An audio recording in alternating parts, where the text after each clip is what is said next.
Ao invés de entrar numa geladeira de 6 meses, ele ganha o principal jogo do campeonato até agora. Eu não consigo acreditar que Leonardo Gaciba vai chancelar isso aí, vai permitir isso aí. Tem tempo ainda para mudar, até para não desgastar mais ainda a imagem, por mais torrada que já está da comissão de arbitragem. A comissão de arbitragem, vão abrir por aí. Depois eu falo do jogo e de umas coisinhas do São Paulo também. A comissão de arbitragem perdeu totalmente a credibilidade. Cadê a fala do Gaciba? Cadê a explicação? Cadê a manifestação? Cadê a entrevista coletiva? Cadê a prestação de serviços? Cadê a explicação para a opinião pública? Cadê? Onde está a transparência? Só por uma justiça, a Vivian Leal, ela está desde ontem tentando colocar o Gaciba no ar. E ele não fala. Não fala. Não é nem, mas isso não é injustiça que eu estou cometendo. Não só para valorizar o trabalho. Valorizar o trabalho da Vivian, 2 dias tentando colocar ele no ar. Não, perfeito. Beleza. Mas o Gaciba não fala. Eu gosto do Gaciba, acho um cara legal, assim. E gostava dele como árbitro. Mas esse papel de dirigente não entrou bem nele. Ele não coube bem no papel de dirigente. O gabinete não combinou com o Gaciba. Porque ele está repetindo velhas práticas, o Luiz Magno, de raposas e rapinas do futebol. Então, quando a gente exige transparência de uma comissão fundamental para que o futebol tenha o seu bom funcionamento, a gente está pedindo que o senhor Leonardo Gaciba explique as coisas. É realmente muito estranho, porque não é sorteio, né? É estranha a escalação do Elmo Rezende Cunha para apitar Inter e Flamengo. Aliás, ele não é, na minha opinião, nem um árbitro de ponta hoje no futebol brasileiro. Podia ser um outro árbitro. Sei lá que... Carlos, bota o até Klaus. poderia ser ele. Até poderia ser o Elmo em qualquer outra circunstância que não esta. O cara, em uma semana, tudo aquilo que aconteceu em São Paulo e Grêmio, ele é premiado com o principal jogo do campeonato. É isso que eu não consigo entender. Então, tem que ser técnica a coisa. Quem são os três... Qual é o top 3 hoje dos árbitros? Eu acho que é o Klaus, o Daronco, que não pode apitar, evidentemente, e o outro, que seria quem? Algum carioca, não sei, o Luiz Flávio, não sei. Bota o Klaus nesse jogo. Ponto. Isso. Acabou. Vocês estão prestando atenção no combo que o Gaciba fez para esse jogo? Não basta o cara do VAR ser o Elmo Alves Rezende Cunha, que protagonizou todas as pataquadas, ou no mínimo, como disse o Magno, no mínimo. Já que o áudio não é divulgado, a gente não sabe se ele errou ou se ele foi omisso. Mas qualquer uma das duas é muito grave. Aliás, a omissão talvez seja mais grave do que o próprio erro, mas aí é outra discussão. Mas além do Elmo Alves Rezende no VAR, esse Inter e Flamengo da próxima rodada, que é o jogo mais importante da rodada, é o líder contra o vice, afinal de contas, vai ter a arbitragem do Wilton Pereira Sampaio. O Wilton Pereira Sampaio é um dos cidadãos mais atrapalhados de que se tem notícia no futebol brasileiro.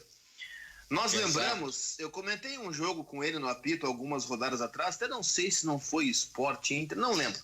Sei que a gente começou a puxar pela memória erros bizarros do Wilton Pereira Sampaio, desde pênaltis não marcados em um Grenal que ele apitou alguns anos atrás, passando por uma final de Copa do Brasil que ele estragou uma final de Copa do Brasil, Corinthians e Cruzeiro.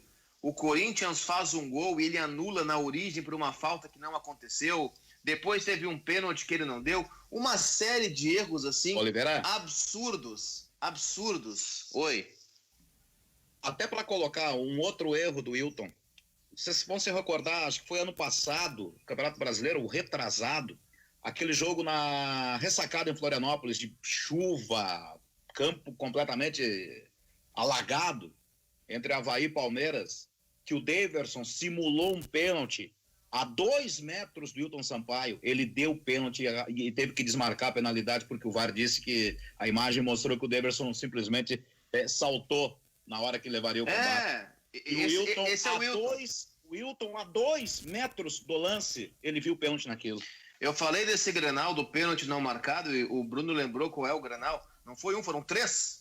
Foi aquele Grenal que se o Grêmio ganhasse, o Odair ia cair no Inter. Lembra? Assim que o Inter voltou, um Grenal de 0-0 na Arena, o Grêmio reclamou de 3 pênaltis. Para mim, 2 foram claríssimos, um é discutível, mas vai lá.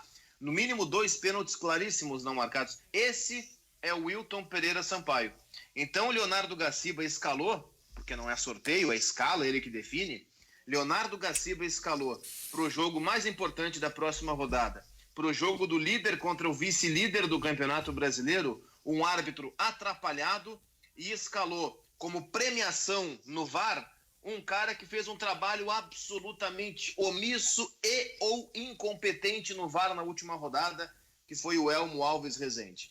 Não dá. Leonardo Gaciba, para usar um termo que eu não sou muito de usar, mas vamos lá, Leonardo Gaciba tá de sacanagem. Só pode. Não é possível outra coisa. Esse árbitro não é tão velho, ele tem 38 anos, ele é de 28 de dezembro de 81. Eu tava olhando, eu tinha uma vaga lembrança de ter em algum momento ele sido um dos árbitros de destaque do nosso quadro. E eu não sei se eu tô errado nessa lembrança. Eu tenho a impressão que, inclusive, naquele período em que ele estava bem, ele foi árbitro de Libertadores, fazendo boca na Bomboneira, Wilton. Jogos duros. O Wilton? É. O Wilton, sim. O Wilton recebeu um destaque da comissão de arbitragem. Ele fez Então ele tá numa descendente. Na minha opinião, tá? Pra mim, o destaque que ele recebeu sempre foi injusto. Tanto que ele apitou uma final de Copa do Brasil. O cara, para ser escalado numa final de Copa do Brasil, tem que ser um cara bem quisto dentro da comissão de arbitragem. E fez um trabalho absolutamente incompetente, estragou o jogo. Fala, garoto. Olha aqui, ó. Bom dia, tudo bem? É o seguinte, ó. No momento em que ele vai fazer a escala da arbitragem, Gaciba, ele não tem uma equipe com ele ali, os caras não podem dizer o contra, ó, isso aqui não vai cair bem aqui, isso aqui não vai cair bem aqui, ou ele comanda tudo sozinho. Se ele tem uma equipe com ele, tem que mandar todos dessa equipe embora. E se ele faz sozinho, tem que botar uma equipe para fazer a escala com ele. Alguém pega a mãozinha, pega a canetinha, vem cá, bonitão. É o seguinte, ó, este aqui, como apitou o jogo do São Paulo na quarta, Rodolfo Toschi Marques, este aqui tu não pode colocar no jogo do São Paulo sábado. Risca, tem outros 612 nomes, escolhe outro, tira esse aqui, senão no outro dia vai vir o Raí encher o teu saco, vai vir o pássaro lá encher o teu saco, ou sei lá qual é outra ave que eles chamam encher o teu saco. Não pode. Este cara aqui que tu colocaste de uma forma patética no lugar do Rodolfo Toschi Marques, o Elmo Rezende Cunha, ele já fez um monte de M no jogo do sábado. Este rapaz aqui, tira ele um pouquinho, tira ele da vitrine, os caras vão xingar, todo mundo lembra dele. Não coloca, muito menos no principal jogo da rodada. Falta alguém para dizer isso, para ficar dando essa buzinada no ouvido do Gaciba. Não tem isso. Eu acho que o Gaciba já deu o que tinha que dar. Não... Foi cheio de boas intenções, cheio de ideias e não conseguiu implementar. É uma pena, faz parte, né? Não deu certo, dá espaço para outro. Eu não sei como é que são feitas as escalas, realmente eu não sei. Daqui a pouco ele tá ali no computador, chega assim, Não é sozinho lá. De repente ele tá ali no computador, chega alguém, um árbitro, esse aqui é um joguinho bom para fazer, me põe nesse jogo aqui. Esse aqui nesse jogo, tira esse, me põe aqui. Eu queria fazer o VAR nesse jogo, me põe no VAR aqui. Um bandeirinha chega, eu queria bandeirar esse jogo aqui, meu bruxo, me põe aqui. E não sei se ele, num apadrinhamento, em nome da velha amizade, se ele é um cara influenciável ou não, enfim. Mas não dá mais. Desde daquele VAR contra Inter e Bahia, que ele fez uma curva, o VAR fez uma curva na linha do computador para justificar um gol irregular do Inter. Ali já ficou ruim. Ele tentou embuchar a linha 3D, né? Por favor, 3D significa tridimensional. Tu colocar uma linha azul, uma linha vermelha e pontilhar uma delas, não, isso não é 3D, tá? Isso não é nada tridimensional. Se tu pegar no Paint, num software qualquer, riscar uma linha reta de uma cor, uma linha reta de outra cor e pontilhar. Não tem nada de 3D isso. Ele tentou embuchar, foi um Inter e Bahia. Tu foi o cara da goleira, Silvio, eu era o comentarista desse jogo, um gol do Lindoso. Isso. E eu disse, olha, na TV tá muito claro, tá impedido o Lindoso. E aí os caras validaram o gol, porque inventaram não sei da onde, veio uma linha e pontilha pra cá, e daqui a pouco a linha tava errada, e bota pra cá, e bota pra lá. E depois ele entrou no ganhando o jogo no outro dia e disse, não, mas tem que ver que o VAR não erra, porque é tecnologia. Que engraçado, ele mesmo admitiu agora algumas semanas que o VAR errou no jogo do São Paulo. Claro que o VAR erra. Um gol do Luciano. É claro que o VAR erra, o VAR é controlado por humano, o humano erra. Se tu der o pause 1 segundo antes do sujeito dar o passe, o cara tá impedido. Se dá o pause 1 segundo depois, o cara tá legal. E aí, qual é o certo? É claro que é falível. É a mesma situação que ele falou da calibragem do VAR. Errou, cara. E tá uma sucessão de erros que não tá dando mais. Já tá comprometendo muito ao próprio Gaciba. Então, pede o boné e sai. Vai fazer o quê? Ou o próprio Caboclo chega, muito obrigado pelos serviços prestados, nós vamos trocar, vamos colocar outro no teu lugar. Uma parte da notícia que está na página da CBF, quando ele assumiu a presidência da comissão, diz assim: Leonardo Gaciba se juntará ao grupo atual da comissão para seguir o trabalho ao lado da Escola Nacional de Arbitragem, ENAF, e ocupará a vaga de Marcos Marinho, que passará a se dedicar ao Conselho Nacional de Desenvolvimento da Arbitragem. O objetivo desta iniciativa é reunir um grupo multidisciplinar de profissionais que auxilie na formação, aprimoramento e reciclagem dos árbitros e assistentes. Além disso, garantir a padronização da arbitragem em nível nacional. Da padronização em nível nacional, então tu pega essa equipe e manda todos embora por justa causa. Porque tudo que é arbitragem nacional não está padronizado. Eu só quero deixar uma coisa muito clara, tá? Em nenhum momento eu passei a achar que o Gaciba não é um cara sério. Eu nunca tive motivos para duvidar da seriedade do Gaciba. O que eu tenho motivos cada vez mais é para duvidar da competência do Gaciba. São coisas diferentes. O Gaciba, até que prove o contrário, é um sujeito sério, é um sujeito íntegro e nunca apresentou nada que pudesse ir para o outro lado. Agora, o trabalho dele à frente da comissão de arbitragem da CBF é um trabalho incompetente. Essa equipe de padronização do futebol brasileiro, ela é um fracasso absoluto. Tudo que não existe na arbitragem brasileira é padronização. Bola na mão num jogo é pênalti, no outro não é. Num jogo é falta, no outro não é. Faltas idênticas, num jogo é para vermelho, outro jogo é simulação do cara que sofre. Então vem cá, tudo que não tem é padronização. E eu concordo com tudo. Então tá na hora de sair, mas também é preciso ampliar um pouco a reflexão, porque dirigente também reclama de tudo. E dirigente só reclama quando é prejudicado. Eu gostaria de ver um dia um dirigente que for beneficiado pela arbitragem chega assim: olha, ganhamos porque deram um pênalti que não foi e nós ganhamos. Ou meu jogador tinha que ter sido expulso e não foi. Isso nunca vai acontecer. Nunca vai acontecer. Tem outro debate também nisso. E a imprensa também é culpada. Porque a imprensa, quando é pro time que ela cobre diariamente, tu vê, a banca paga e recebe. Quando ela tá prejudicada, o time que ela cobre diariamente é prejudicado, veja bem, olha lá, não sei o quê. Então tem uma série de erros. Ontem eu disse, volto a repetir, também o Grêmio foi boca aberta e eu perguntei ontem pro presidente Romildo lá na federação, o Grêmio não demorou demais para reclamar quando o São Paulo foi berrar, quando o São Paulo foi berrar na CBF na quinta-feira, o Grêmio não tinha que ter berrado também? Aí o presidente argumentou dizendo, mas o Grêmio não foi notificado da troca. Presidente, a imprensa sabia tanto que divulgou, mas o Grêmio não foi notificado oficialmente. Bom, então a culpa é da CBF. Eu ouvi essa resposta do presidente. Foi mal o presidente essa resposta, né? Porque como assim foi notificado? Publicado, Pois é, não vai entrar. Não, e publicado foi. Não, é claro, não vai chegar o cara da CBF bater na porta lá do presidente, olha só, nós trocamos o cara. Isso tem tu entra no site da CBF e aí tem lá sobre a CBF. Tu clica, tá? Pra quem não é acostumado a fazer esse trâmite. Tem lá, arbitragem, Campeonato Brasileiro e vai abrir uma aba do lado, escala de arbitragem. Quando tem uma alteração, é indicado ali, fica até em vermelho. São 11h22, tivemos um corte no Cristiano Oliveira e nós vamos aproveitar para fazer o intervalo e já voltamos ganhando o jogo para Banrisul, debatendo futebol na Guaíba. Quero falar só dar um prosseguimento aí que o Cristiano falou da imprensa. E o debate sobre a arbitragem no Brasil é um debate muito difícil, como a maior parte dos debates são. Ou como a maior parte dos debates para ficar direitinho. Ele cai no clubismo. Cai no clubismo da imprensa, cai no clubismo da torcida, cai no clubismo dos dirigentes, cai no clubismo. E o clubismo do sistema? O sistema é clubista no Brasil, né? Olha como é que foi conduzido. Quero dizer, tem clubes do sistema? Não, tem clube do sistema. Porque houve um tempo que se dizia Corinthians e Flamengo são do sistema. Não, tem clube do sistema. O sistema, enfim. Mas olha como é que foi conduzido o processo de televisão, de televisionamento. A gente vai ter um jogo escuro, às escuras. Alô, Eu tô dizendo que a gente vai entrar numa era da neopirataria ou pós-pirataria, né? Ela já existe.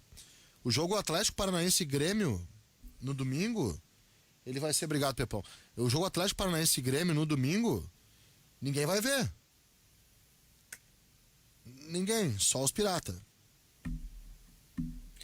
Lá na Arena. É toda uma estrutura, uma logística, óbvio que a Guaíba vai transmitir. A Guaíba vai mandar gente pra Curitiba, tá? Estou antecipando, vou mandar gente pra Curitiba. É um só que eu posso mandar, não pode mandar 2. É um só por emissora. Tem várias restrições para fazer um jogo importante, jogo do Campeonato Brasileiro, que não tem nada. Então vem a era da pós-pirataria. Aí tu vai discutir. Quer ver um lance mais sujo? O clubismo ele é tão ridículo nesse país, tão lamentável, que ele toma conta num debate que não deveria existir como debate, onde não tem pró e contra, que é no caso Robinho. O caso Robinho ele foi repleto de clubismo, inclusive com gente invadindo o celular de colega, tá? 4 colegas tiveram um número divulgado e a galera foi pra cima, que são a Ana Thaís Matos, o Rodrigo Capello, o Carlos Cereto e a outra, a Marília Ruiz. Esses 4 tiveram um número divulgado porque se posicionaram contra. E foram todo mundo para cima. Porque clubismo? O clubismo ele cega completamente, cega a arbitragem. Eu falei um monte de coisa da arbitragem e aí sempre tem um que outro dizendo, ai, mas no lance tal do Inter tu não falou. Não falei, não vou falar. Sabe? Por quê? Porque o que toma conta do debate público no futebol brasileiro é o clubismo. A gente vai falar sério sobre a arbitragem? Nós vamos ficar no nosso debate, tá, beleza. A gente termina aqui. Há pouco, e agora faço uma crítica à voz mercê, quando eu quis debater a qualidade do futebol brasileiro, mas o futebol brasileiro é isso. A gente não evolui nos debates públicos no futebol brasileiro, cara. Sabe, a gente não evolui no debate sobre qualidade, sobre produto, sobre marketing, sobre arbitragem, sobre lisura, sobre as instituições que governam o futebol brasileiro. A gente não debate.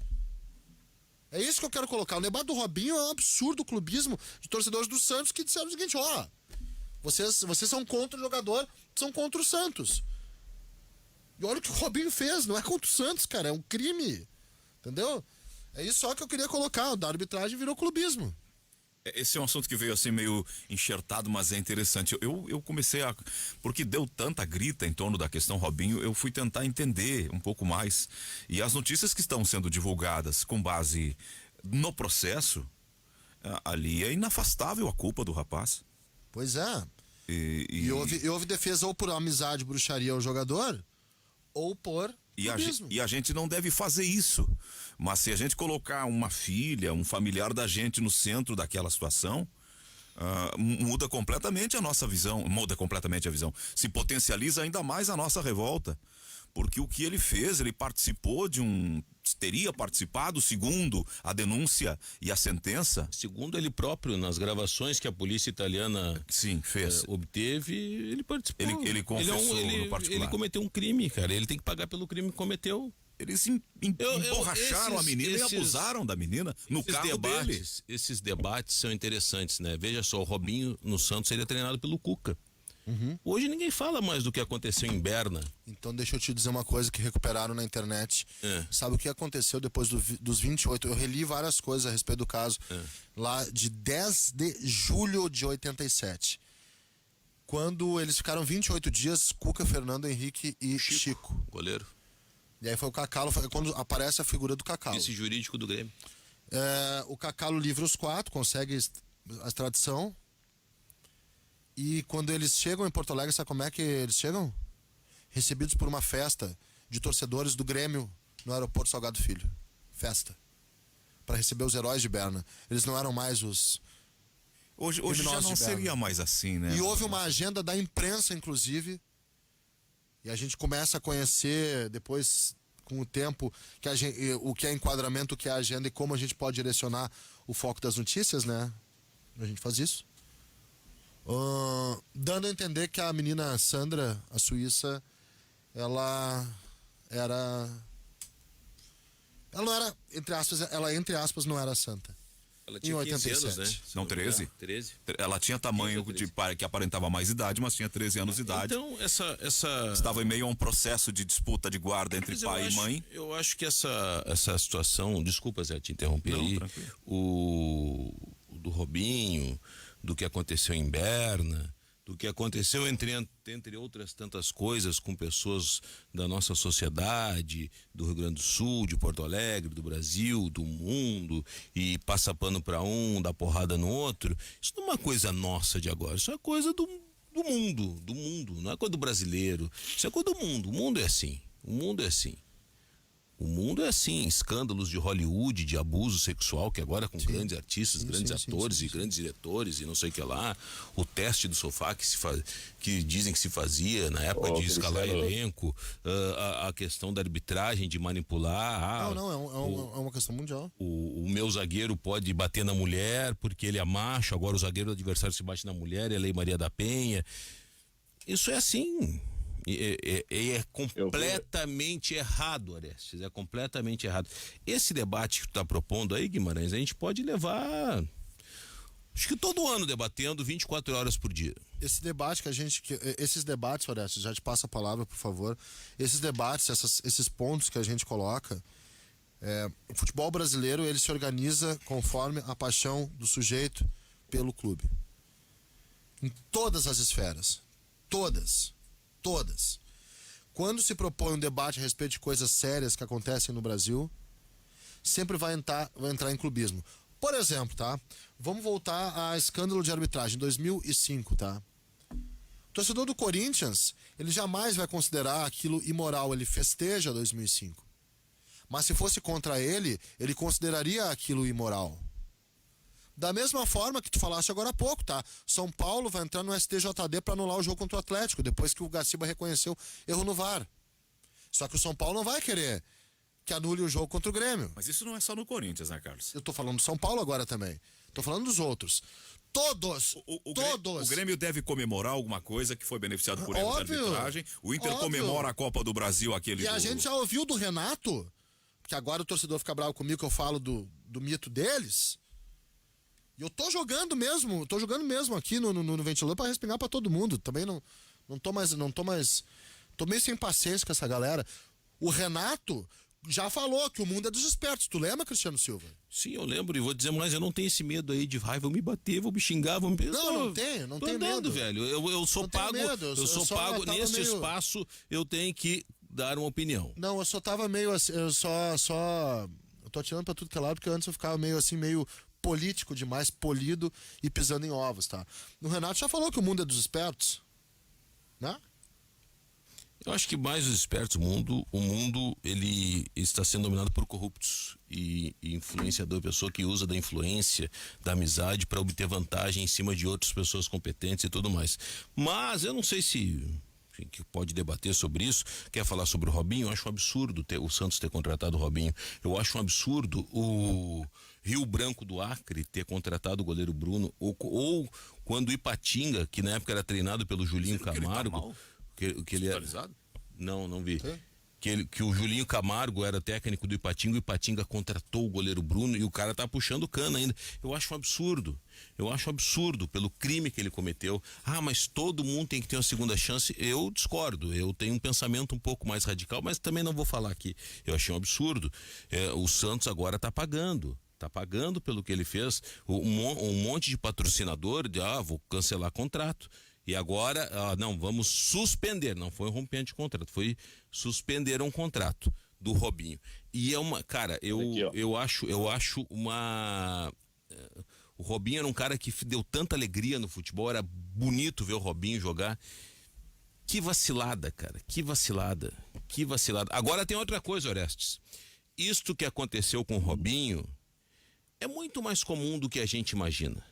É muito, muito mais comum. É verdade. É que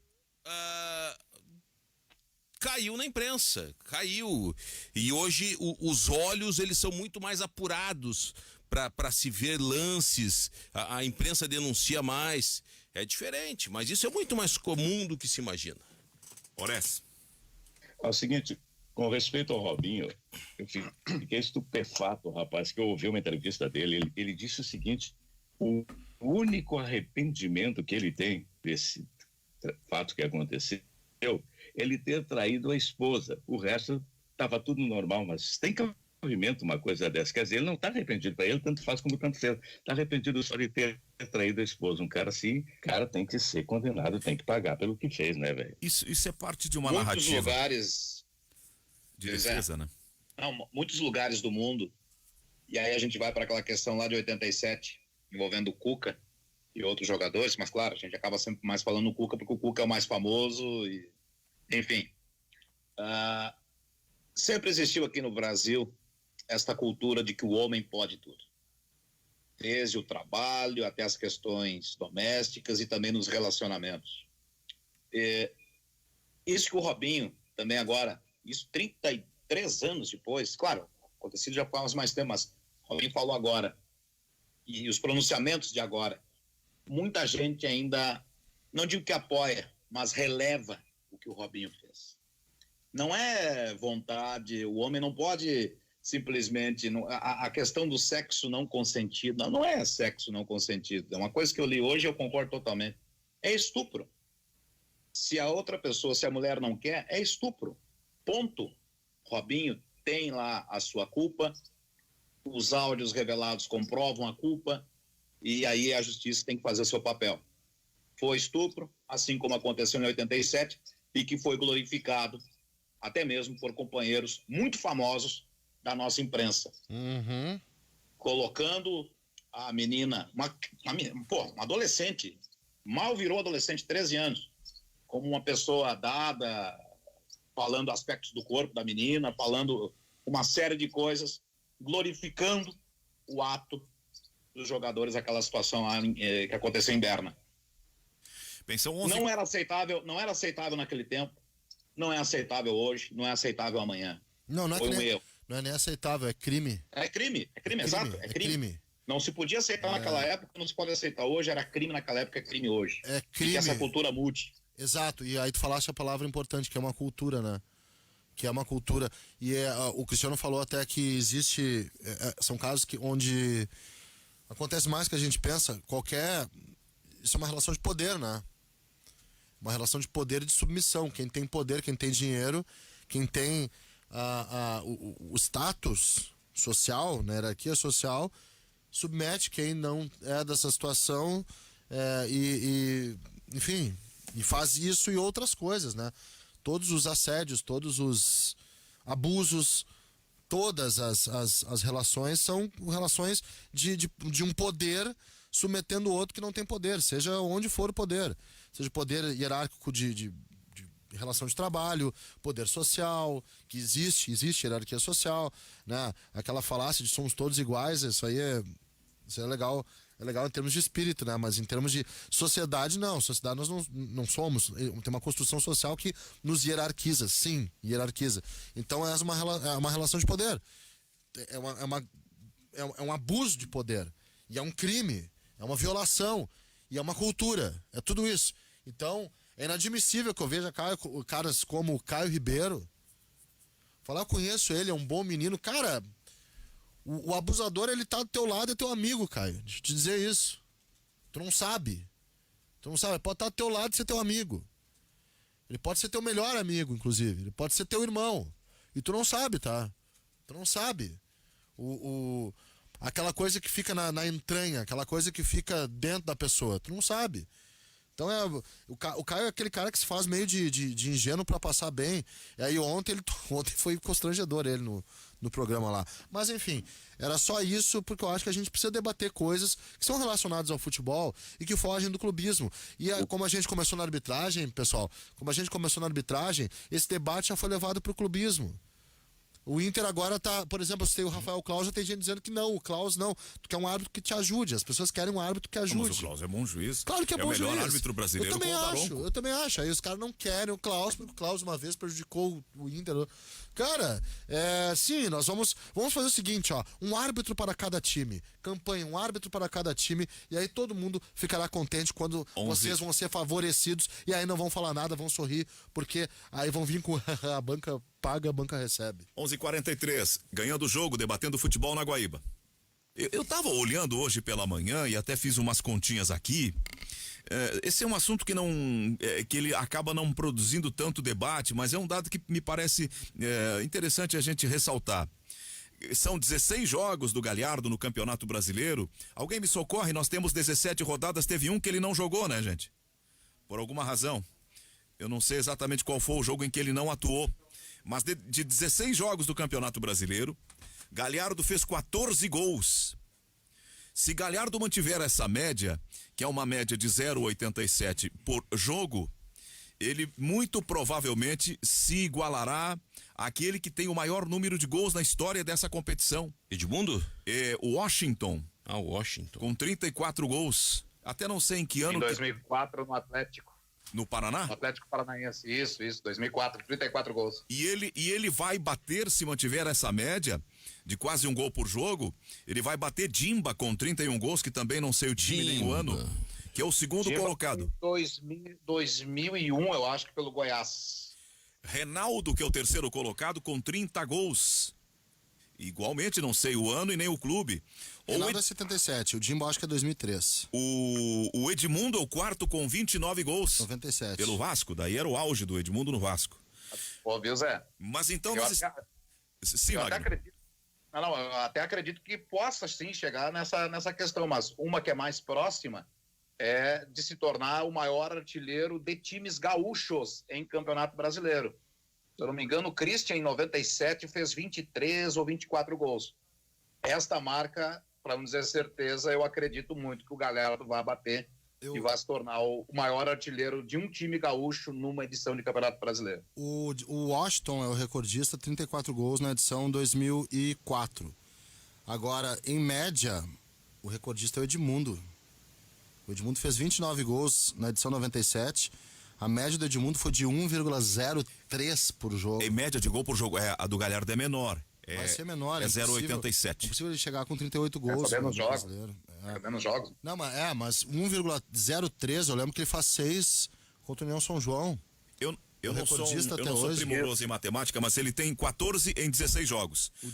Se dobrar isso, são 32 jogos. Se ele fizer essa média que ele tem hoje, ele terá feito já 28 gols. Ele vai longe. E como são 38 jogos, ainda ficam mais 6 jogos para ele fazer essa média. E aí vai para mais de 30. Acho muito difícil ele chegar a 38. Acho muito difícil. 38 jogos? Não, 38 gols. 38 jogos ele não pode, porque tem um que ele já não jogou. Já não jogou, então acho que se ele mantiver a média, ele vai longe. Digamos que ele jogue 30, coloca 30 partidas. Coloca 30 partidas para ele no campeonato aí. Se ele fizer 25 gols em 30 partidas, é uma média espetacular, né? E faltam 11 gols para ele chegar lá. O Edmundo lá em 97, ele tem pelo menos 2 atuações nota 10 de cotação, né? Contra o Flamengo e contra o União São João, que eu lembro, assim. Não era só gol, né? Ele jogava uma enormidade. Não, foi um absurdo aquele campeonato. Mas o Galhardo, eu tô falando por isso, eu chamei a atenção, porque nós estamos diante de um fenômeno. Além desses 14 gols, ele tem 5 assistências. Sim. Não, ele é o melhor jogador do campeonato. Fevereiro deu Marinho. Setembro deu Marinho. Mas eu acho que ele na média... Agosto deu Galhardo, setembro deu Marinho. É um por mês, né? Elege melhor um por mês. Acho que o Galhardo tá muito bem, cara. Foi um bom achado aí da direção do Inter, do Rodrigo Caetano, contratar o Thiago Galhardo e tá substituindo à altura o próprio Paulo Guerreiro. Eu não sei se o Guerreiro teria tantos gols no Brasileiro quanto tem o Galhardo, viu? Eu não tenho claro isso aí, se o Guerreiro teria tantos gols como tem o Galhardo. E é claro que se o Guerreiro... divide esses gols aí, viu, Cristiano? E aí é que tá. E também se o Guerreiro no time, não sei se o Galhardo ia ter a quantidade de gols que tem, também tem isso. Poderiam dividir, enfim. Jogariam juntos os dois ou não, hein? Mas jogavam Jogariam antes. Juntos. Sim. Antes, mas daí acredito que um teria 8, o outro teria 7, seria por aí. Isso é verdade. Eles já estavam jogando juntos antes da lesão do Paulo Guerreiro. Esse jogo com o Flamengo é interessante, né? O Inter vai para a 5ª partida podendo buscar a 5ª vitória seguida. Já tem uma das melhores campanhas dos últimos tempos e início de campeonato internacional. Mas eu não vejo o Inter vencendo o Flamengo, cara. No máximo, já acho empate bom resultado. Eu sei que é antipático o que eu vou dizer. No cru, sim, na linguagem fria da interpretação de qualidade, trabalho, o Inter tem um excelente trabalho, mas se a gente pega isso e mais a individualidade do Flamengo, pelas individualidades do Flamengo, o Flamengo é mais time. Mas o Flamengo também deu uma quantidade de escorregadas que nem o Inter deu. Mas imaginemos assim, o Inter jogando tudo, o máximo que ele pode jogar. E o Flamengo jogando tudo, o máximo que ele pode jogar, um com o outro num confronto.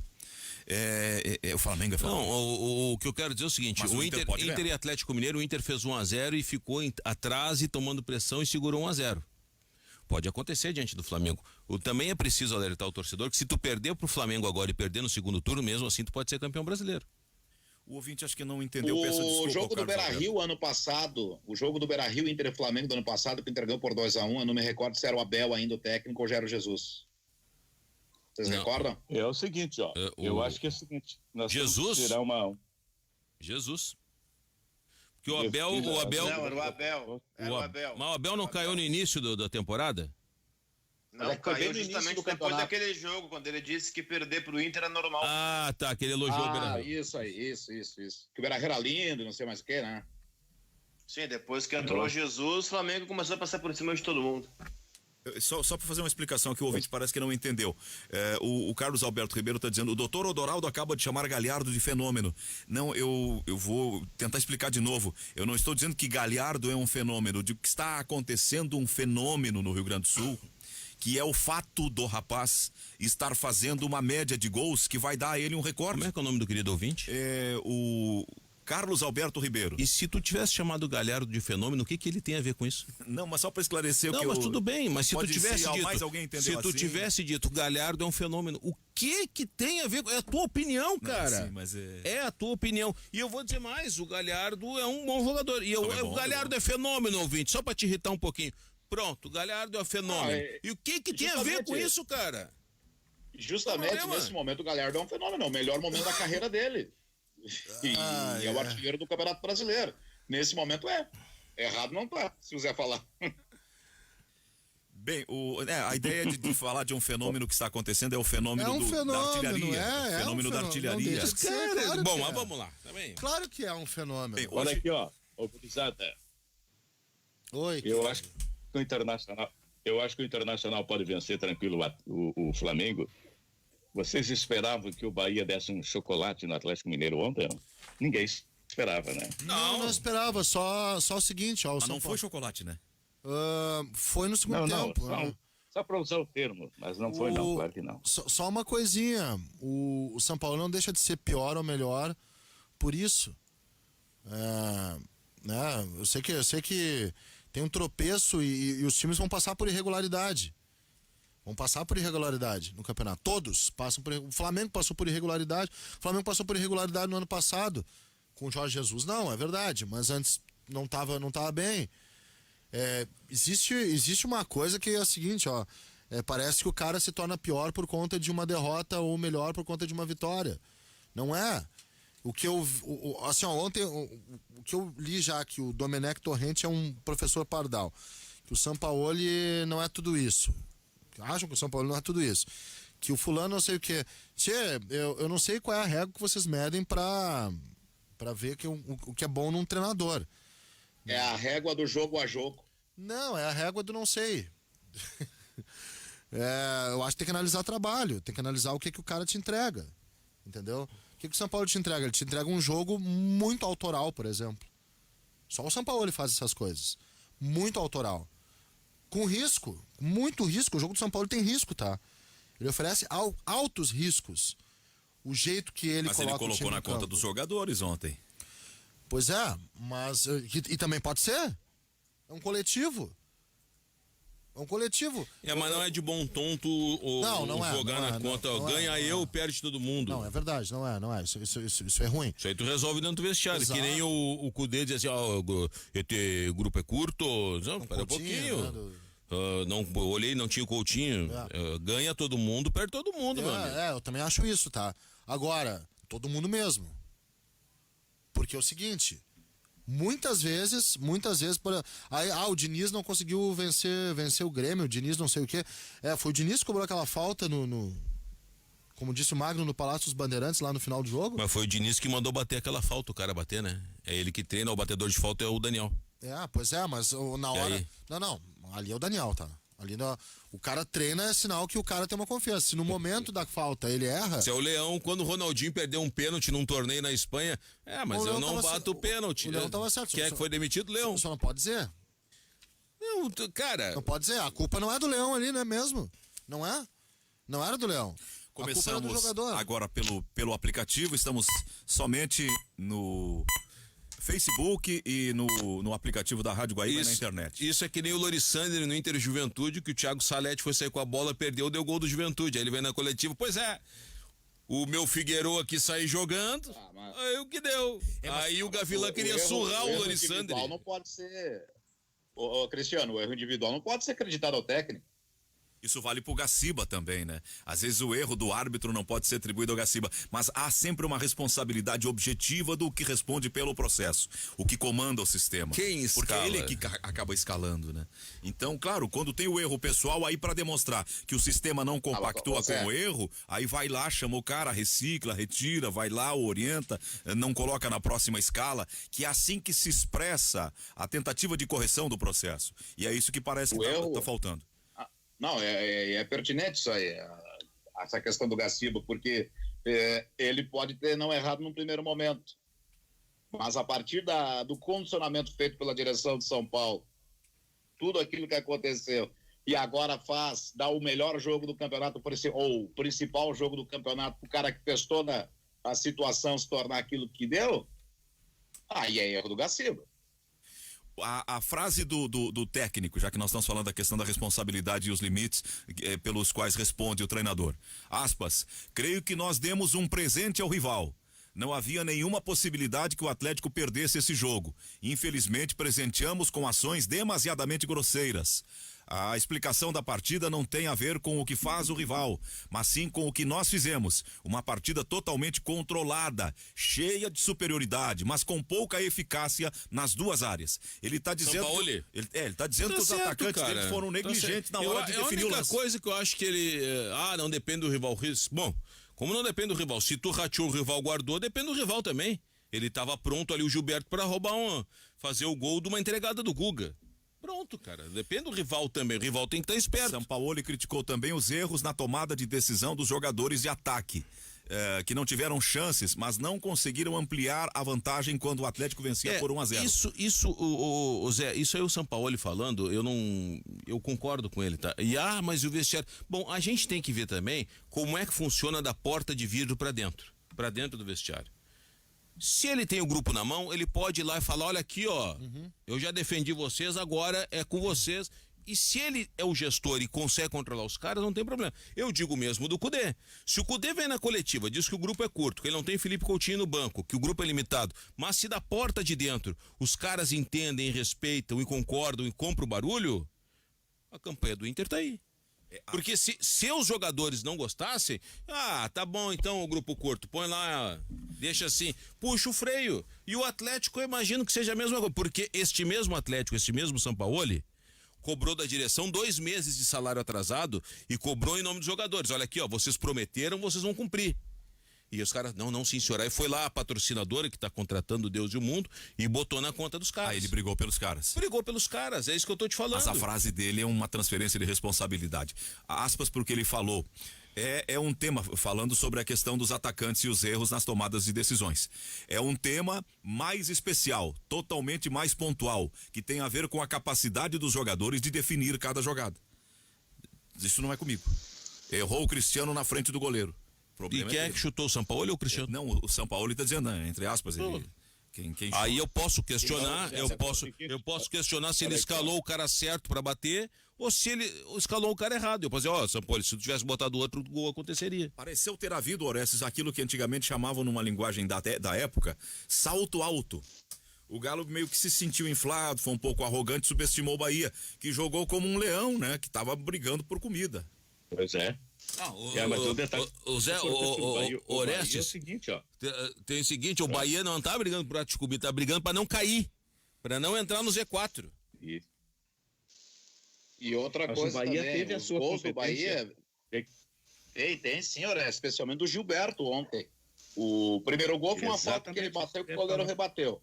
O segundo, uma entregada do lateral lá, o Guga.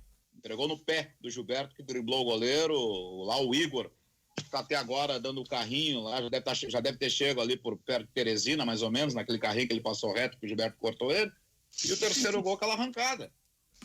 Muito mérito do Gilberto, especificamente. Nem tanto do Bahia, do Gilberto.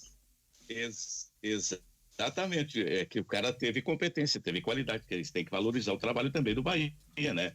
Errou lá a defesa, o cara aproveitou porque teve competência para aproveitar. Sem dúvida nenhuma. E o Gilberto foi muito bem, entrou fazendo 2 gols, acabando com a festa. Bom, nós e temos... teve cotado para vir para cá, né? Não, o Gilberto já jogou no Inter, inclusive. O Grêmio fez uma sondagem, acabou não levando, o Bahia pediu caro. Nós temos hoje a retomada da Copa Libertadores, são 6 jogos nessa rodada que começa hoje, que tem jogos na quarta e que tem os jogos escondidos da quinta, que são casualmente os da dupla Grenal. Até alguém me disse hoje que parece que houve uma mudança no caso do jogo do Grêmio. Que viria... Qual foi a mudança? Que vem pelo canal da... Que o TV aberta iria transmitir o jogo. Qual TV? O SBT. Ah, não tô sabendo. Parece que sim, que teria ocorrido uma mudança. Depois a gente até verifica, porque isso é uma informação. Nós vamos transmitir de qualquer maneira, mas eu digo que... Bom, então a retomada é hoje com 6 jogos. O São Paulo com o Binacional, o River Plate com a equipe da Liga de Quito. Mais cedo tem às 7h15 o Olímpia contra o Delfim. O Santos contra o Defensa e Justiça. Temos mais tarde o Peñarol recebendo o Atlético do Paraná. Esse vale a liderança do grupo. E o Colo-Colo contra a equipe do Wilstermann. Jorge Wilstermann. Lá de Cochabamba. Deu uma travadinha aí, né? Não. Quem foi Jorge Wilstermann? É verdade, quem foi Jorge Wilstermann? Ele foi jogador, não foi? Não, foi um piloto. Mas não jogou no time? Ele foi o primeiro piloto do Lloyd boliviano, que era a companhia estatal aérea da Bolívia, lá na década de 30. Foi o pioneiro da aviação boliviana. Isso aí. Logo se tornou um benemérito, né? Eles são alguns dos maiores pilotos do mundo, os pilotos bolivianos. É mesmo? Sim. Uma vez eu peguei um voo fretado do Grêmio. Não é. Um voo de uma empresa boliviana, à frente do avião era uma boca de tubarão. Rapaz, eu entrei com medo naquele avião. Isso aqui não tá me cheirando bem. Mas foi tudo tranquilo, graças a Deus. A Bolívia tem a fama de ter alguns dos melhores pilotos do mundo. Eles são muito habilidosos. Só essa questão aí de SBT transmitir, o que tem até agora são somente os jogos de amanhã no SBT, o jogo do Palmeiras e o jogo do Flamengo. Grêmio e Inter só não fez. O São Paulo e Binacional é para definir quem é que vai para a Sul-Americana. Acho que o São Paulo vai para a Sul-Americana. Não, vai definir o quê? O São Paulo tá fora já, tá eliminado da Libertadores. Vamos ver a classificação desse grupo que tem o River Plate e a Liga de Quito. O River Plate classificou já. Tem um monte de jogo aí. Mas tem a Sul-Americana pro São Paulo. A líder é a Liga de Quito, a LDU. A LDU. Tem 12 pontos. O vice-líder é o River Plate com 10. O São Paulo, o terceiro, com 4. Não vai a lugar nenhum. Não pode ganhar. E o Binacional? O Binacional tem 3. Bom, define aí daqui a pouco. Vale a Sul-Americana. Isso, é por esse motivo. Vale a Sul-Americana. É que nem o caso da Católica, do América de Cali e o Inter. Ali vale a classificação pro Inter, que já tá muito bem encaminhada, e Católica e América de Cali brigam pela Sul-Americana. Mas então deve ser um bom jogo esse das 9h30 do River Plate com a Liga de Quito. 14 tem a Liga, tu falou? A Liga é a líder. E o River Plate 10?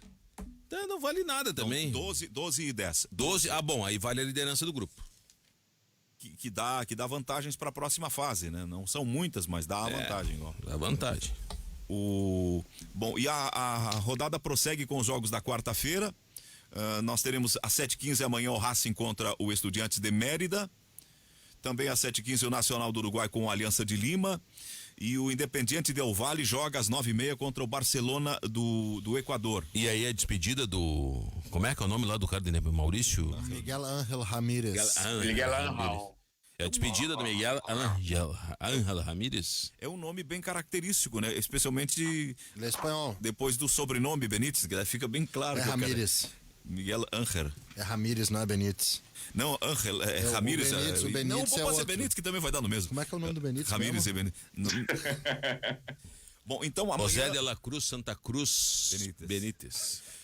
O Independiente, então, 9h30 contra o Barcelona. O Bolívar joga amanhã contra o Guarani. E amanhã tem o Flamengo contra o Júnior. Esse jogo é bom. Tem o Palmeiras contra o Tigre. O Flamengo vai botar time reserva, imagino eu, porque vai estar classificado também. Eu não sei se briga por liderança, mas enfim. E vai preservar para o jogo contra o Inter. Não tem, até porque o Flamengo vem numa batida forte aí no brasileiro. Está sugerindo que o Flamengo vai priorizar mais o brasileiro que a Libertadores? Eu estou sugerindo aquilo que o Cudê vai fazer, por exemplo, no Inter. O Cudê vai botar um time não peso pesado contra a gloriosa Católica. O Flamengo já está classificado. O Renato também, né? O Renato principalmente já está classificado em primeiro. O Flamengo já está classificado na Libertadores. Então, vai preservar, porque tu não tem muitas alternativas, é jogo em cima de jogo. Agora começa a Copa do Brasil também, os caras começam a sentir lesão e tudo mais. Voltamos. Então vai preservando, e eu imagino que o Cudê vai preservar alguns jogadores contra a Católica, e assim como o Flamengo vai estar classificado, vai preservar, principalmente o Flamengo vai preservar contra o glorioso Júnior de Barranquilla. Esse jogo é na Colômbia ou nesse jogo é no Maracanã, né? É o jogo da volta. É o jogo da volta. Então preserva mais ainda. Fica em casa, tranquilo. Não tem. Pelo horário de 9h30 deve ser um jogo de televisão do Flamengo com o Júnior. Assim como... Sim. É o jogo do SBT, assim como o jogo do Flamengo. Aliás, o jogo do Palmeiras. Palmeiras e Tigre. Isso. E aí são praças cruzadas, então, Magno? Um jogo para São Paulo, outro para o Rio. E aí eles lá decidem qual vai ser o de rede, né? São dois times de apelo, mas o Flamengo não se compara, é disparado aquele que tem maior apelo popular no Brasil de todos os nossos clubes, seguido pelo Corinthians. Ontem, Zé, eu fui convidado e participei do lançamento de um projeto, deixa eu até abrir aqui direitinho no WhatsApp, de uma produtora cinematográfica que vai fazer uma série que é o Clássico Grenal, o maior clássico da América. Esse evento foi no auditório da Federação Gaúcha de Futebol, com todos os protocolos de saúde e tudo mais, e lançamento da série documental Grenal, o maior clássico da América, e vai ser produzido pela produtora cinematográfica Giros. Estavam lá o presidente do Grêmio, Romildo Bolzão, o presidente do Inter, Marcelo Medeiros, é claro, o presidente da Federação, Luciano Oxman, os representantes dessa produtora, e a ideia é uma série de 8 capítulos, com 50 minutos cada capítulo, contando a história do Clássico Grenal, desde o início até o momento atual, o que envolve o Clássico Grenal, a cultura do Rio Grande do Sul, os aspectos do Rio Grande do Sul, vai linkar com chimangos e maragatos, essa história, a dualidade toda que tem aqui. E muito bacana o projeto, muito bacana. Da fala do senhor, que não parecia gaúcho. Mas é um baiano, o CEO da Giros é Maurício Magalhães, é um baiano. E a Giros é uma produtora que já tem filmes e séries na HBO, no Netflix, na Globo, enfim, na Discovery, em vários e vários. Não é qualquer Jaguané que está fazendo, é uma produtora me pareceu serviços assim prestados. Ele tinha compreensão exata do fenômeno, tanto que ele posicionava o Grenal para muito além dos limites do campo. Sim, é o que vai ser. A ideia é começar a produzir em 2021 para lançar nas plataformas em 2022. Muito bacana, eu achei interessante, tá caindo de maduro. O Barcelona já tem no Netflix algo nesse sentido, uma série, eu já vi da Juventus, do Boca Juniors, do River, e vai fazer do Clássico Grenal. Claro que muitos vão dizer, o maior clássico da América é Boca e River. Eu não acho, eu acho o Grenal. É o mais doido clássico que tem, é o mais tenso, é o de maior rivalidade. Pra mim, é o Clássico Grenal. É uma série que vai ser glamourizada ou é mais estilo documentário? O que é glamourizado? Eu não entendi. Se vai ter o Thiago Lacerda representando o Inter e o... Não, acho que é um documentário. E o outro bonitão representando o Grêmio. Não, é um documentário, uma série documentário. O documentário tem mais fidelidade é um documentário, Zé, não é nada, é um documentário sobre o Clássico Grenal. A série às vezes tem uma certa licenciosidade que se permite criar umas fantasias em torno do fato, que tem base na realidade, mas para dar um valor artístico ao produto, eles... É uma série falando do Clássico Grenal em 8 capítulos de 50 minutos cada capítulo, até o CEO da Giros, o Maurício Magalhães, disse, olha, podem ter absoluta certeza que não vai ter nenhum segundo a mais para Grêmio ou para Inter, será rigorosamente igual. Então ele já conhece como é que funciona, porque às vezes quando tu grita os gols em clássico, às vezes tu dá uma espichada para um e às vezes tu dá uma menos espichada para outro, acontece. Aí no outro tu tenta inverter, mas sabe, enfim, o ouvinte tá ligado nisso. Eu sou muito fã do formato de documentário, eu queria saber fazer documentário, sabe? Eu não tenho a técnica, eu tenho amigos que sabem fazer, já participei. Eu queria ter a técnica de fazer documentário, porque eu acho que é uma linguagem que eu me viraria bem. Me lembrando de um cara tosco uma vez, ele estava discutindo comigo um assunto, ele falou assim, o senhor vai se informar, vai estudar, doutor? Porque eu estava discutindo um assunto com ele, que eram as cotas, e aí ele disse assim, tem cota para filho de agricultor também, não sei o quê, porque a discussão era se as cotas eram válidas, e ele disse assim, eu digo, olha, eu não conheço. Ele disse, então o senhor vai se informar para debater comigo, doutor. O cara me deu nos peitos. Agora, tu tá falando, eu me lembrei, a URGS tem cinema, as universidades lá do centro do país, eu acho mas que todas a Federal do Rio tem. Eu acho que ele com uma certa classe... Não, eu vou te dizer o que deve ver. Uma certa classe ele disse, vai te informar, vai estudar. Ele mandou que gostaria de saber, eu ia brincar contigo, dá pra fazer uma faculdade, eu tenho uma amiga, a Morgana Salles, que ela fez a faculdade e ela tá trabalhando. Aí ele te dá uma porrada, tu vai se um TDR no outro estúdio lá. Depreciativo, não é tem como... Não é comigo, é uma outra questão. Não, eu não quero ser, não quero ser. Gostaria de ser. Tu disse que tu não sabe, mas que gostaria de saber. É uma coisa que eu acho que eu me daria bem, entendeu? Por quê? Porque eu tenho... Tem gosto pela coisa. Não, tenho ideia, sabe? Tenho ideia, mas eu não sei a técnica. Por exemplo, é a mesma técnica, é uma técnica diferente do vamos supor, uma biografia, tá? Um processo biográfico. Dá pra fazer um documentário, dá pra escrever um livro. A técnica de escrever um livro eu já me viro muito melhor, e tem técnica de escrever biografia, do que a técnica de entrar no audiovisual. Pra tudo tem técnica, né? Por exemplo, se fosse um documentário, um formato podcast, eu já assumiria a bronca, entendeu? O audiovisual é que não tem a técnica do audiovisual, tem a técnica do áudio. Se fosse um podcast, uma série de podcasts, um documentário em podcast, eu me viraria. Agora que trabalhão. Como já fiz, eu tenho até prêmio que eu ganhei em outra passagem, outra emissora, com documentários a respeito de Copa do Mundo, a respeito de história e crônicas e coisas. Domino mais essa técnica, mas eu tenho inveja. E que legal que o Grenal vai ser finalmente colocado vai dar ciumeira isso aí.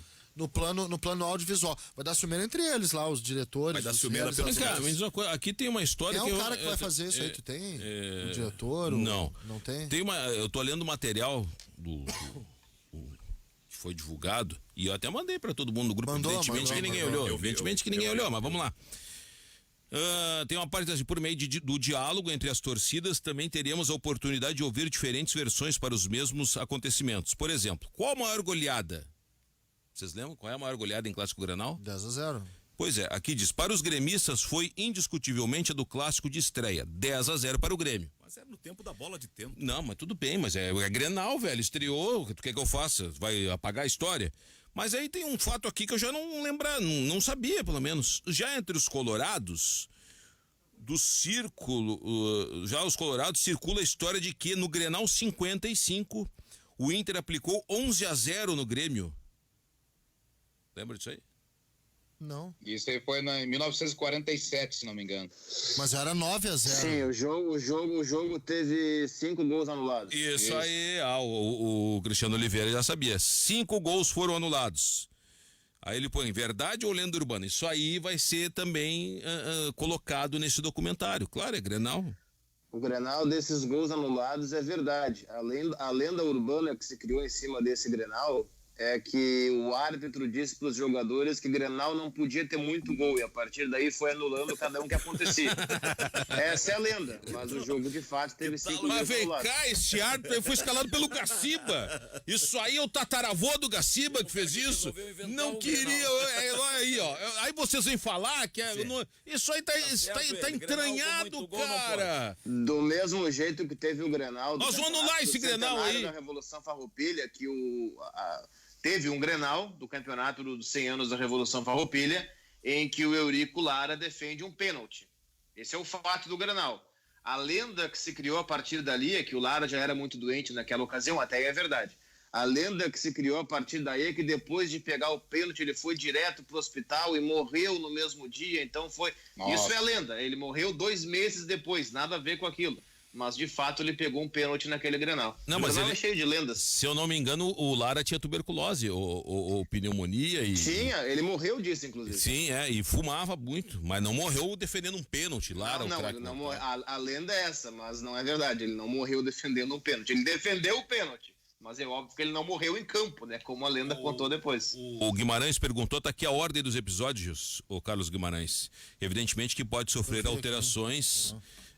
de acordo com a história dos Grenais de 2021 e que cada um desses confrontos pode sim implicar na memória. Vamos lá. E também tem uma outra história legal que é do Sérgio Moacir Torres, Orestes. Sérgio Moacir Torres, que era o goleiro do Grêmio na inauguração do Olímpico, que foi 6-2 para o Internacional. E aí, na inauguração do Beira-Rio, em 69, o torneio de inauguração, ele era o técnico do Grêmio. E reza a lenda, e aí a gente vai para esse terreno, que ele no vestiário incentivou ao máximo os jogadores, com todos os tipos de possibilidades que ele dispunha, de que ele tinha que ganhar aquele Grenal, tinha que ganhar. E aí o jogo terminou em 0-0, e aí teve uma pancadaria generalizada, e muitos acreditam isso, a pilha que Sérgio Moacir colocou nos jogadores do Grêmio, porque ele necessariamente, ele havia sido goleiro do 6-2 sofrido, e queria devolver no Beira-Rio aquela desonra para ele. O episódio, deixa eu classificar aqui, o episódio número 1, o Clássico Gaúcho, isso tudo que nós estamos falando, das lendas e tudo mais. O 2 são os estádios, que vai passar por todos os estádios do que já foram disputados o Clássico Grenal. Olímpico, Arena. O terceiro é o Clássico Nacional, parte 1. O quarto episódio é o Clássico Nacional, parte 2. O quinto episódio é o Século XXI Colorado. O sexto é o Século XXI Tricolor. O sétimo é o Clássico das Américas. E o oitavo, o Grenal de cada um. Grenal de cada um. Oliveira, quero te fazer uma pergunta. Esse árbitro que anulou 5 gols esse clássico aí, ele anulou certo, pro Grêmio ou pro Internacional? Grande árbitro, o Grenal não pode ter muito gol, tem que ser um Grenal equilibrado. Vale pro 10-0. Eu não sei, o cara esse juiz da época deve estar preso. Vale pro 10-0 também? Esse juiz tá certo, e o outro negligenciou, não podia ter muito gol. Os caras são os folgados também. Os primeiros Grenais, onde o Grêmio tinha grande vantagem, os primeiros Grenais foram ali 10-0, 7-0 e 10-1, se não me engano. Eu vou perguntar... Era uma outra época. O 10-0, por exemplo, foi o primeiro jogo da história do Inter. O Inter era uma época. Era um começo. Baseado no último capítulo da série, o Grenal de cada um.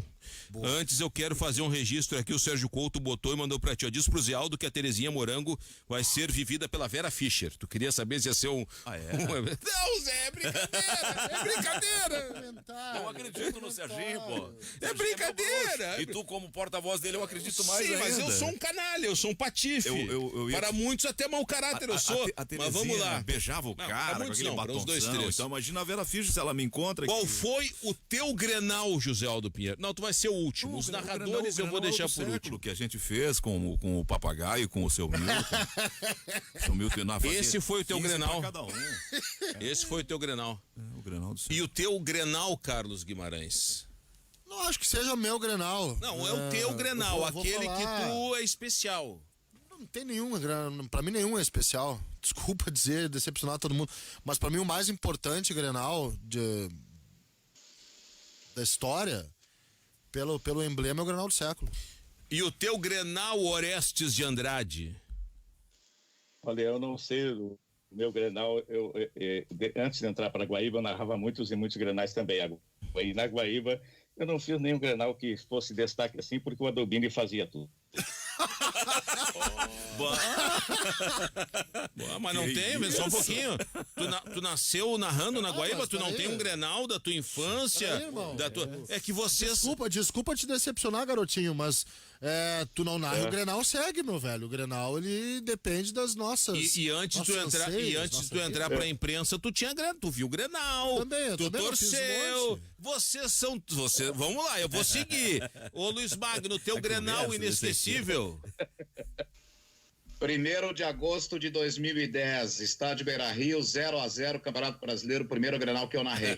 Deu 0-0. Vamos lá, o Cristiano Oliveira, o teu Grenal inesquecível, Oliveira. Eu não vou ficar em cima do muro, só foram disputados 2 Grenais em Copa Libertadores, eu vou ficar com o que eu comentei, 1-0 Grêmio, gol do PP. Muito bem, olha só. O meu, tu viu que o meu não foi um Grenal que eu comentei, não foi um Grenal que eu fiz. Mas eu vou aqui, ó, eu tô zerando a conta porque eu não tenho mais essa emoção do Grenal, é sério. Não, eu achei o 0-0 aquele da briga muito mais emocionante, mas eu não vou ficar em cima do muro e botar um empate. Foi horror, eu tava morrendo de medo de pegar Covid, uns 90 naquele estádio pegaram Covid, olha aqui, fora. Mas em que pé o 0-0 foi um grande jogo. Eu gostaria de responder o meu inesquecível. Só deixa eu dizer uma coisa. Eu tava fazendo uma brincadeira, viu? Eu fiz uma brincadeira com a Dubini, mas eu narrei muitos e muitos Grenais, então é difícil para mim saber. Mas veja bem, você só pensa em vocês. A minha pergunta não é o Grenal que como profissional, é um Grenal, tu teve infância. Grenal acima de todos. Tu vestiu uma camisa na infância, todo mundo. Pegou bandeirinha, ia lá, vamos lá. Só justificar a minha resposta, tá? Vocês me conhecem e enxergam como é que eu fico em Grenal. Eu fico totalmente. Mano, relaxa, sai dessa. Deixa ele responder. Sai dessa armadura. Deixa eu pegar. Não tem armadura nenhuma. Deixa eu vir na curva, Não tem armadura nenhuma. Eu tenho uma falta de sensibilidade, nesse caso, gritante. Nesse caso, eu não uso o coração, não. Uso o cérebro. Mas vamos lá. E aí? Mas eu acho que é o Grenal mais emblemático. O Grenal da do século. modernidade, sim. Tu já tava na imprensa no Grenal do século? Claro que não, né? Então tá. Vou responder. Da Sul, essa é a resposta. Vou responder. Quer que eu fale então também, Cristiano Silva? Não, agora eu vou responder que o meu Grenal. O de antes da imprensa? Qual foi o teu antes da imprensa? Foi no Brasileiro de 96, Inter 1, Grêmio 2, no Beira-Rio, gol de bicicleta do Paulo Nunes. Agora interpretem se eu comemorei ou se eu fiquei bravo. Mas daí tu vai falar agora, tu não vai deixar a gente na curiosidade, né? Não, deixa, o rapaz não vai.